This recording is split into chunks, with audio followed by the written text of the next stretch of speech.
అందుకని అలా స్ట్రాంగ్గా ఉండాలంటే బీసీ ఎస్సీ ఎస్టీ నాయకులు మనం బాగా ప్రోత్సహిస్తే వాళ్ళు మన వెనకాల ఉంటే సరిపోతుందని లెక్కేసుకున్నాడు. అందుకే కులాల వారి లెక్కలేసుకునే చేశాడు.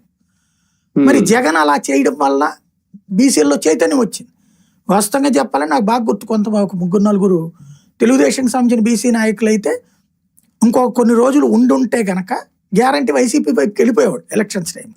అయితే చివరిలో తెలుగుదేశం సీన్ అర్థం చేసుకుని నాయకుల్ని, బీసీ నాయకులు ఇళ్ళ దగ్గరికి పంపించింది. పెద్ద నాయకులు పదే బాబు గారి మీటింగ్లు పెట్టారు, లోకేష్ గారి మీటింగ్లు పెట్టారు.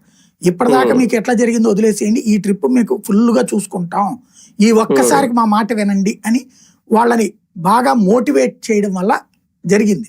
అక్కడ ఆగారు, ఇటు ఓట్లు పడ్డాయి. ఇప్పుడు వాళ్ళు సరైనటువంటి అవకాశాలు వీళ్ళు ఇవ్వలేరు.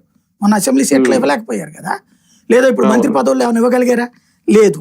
కాబట్టి నెక్స్ట్ వాళ్ళల్లో ఒక అసంతృప్తి రాకుండా ఉండాలంటే డైవర్ట్ అవ్వాలి. లేదు మీకోసం నేను చాలా చేస్తున్నాను అనేటటువంటి ఒక ఫీలింగ్ రావాలి. ఎక్కడ ఎందుకు నిన్న రాజ్యసభే ఉంది, జగన్ టైంలో 8 రాజ్యసభ సీట్లలో 4 ఏళ్ళకి ఇచ్చాడు బీసీలకి.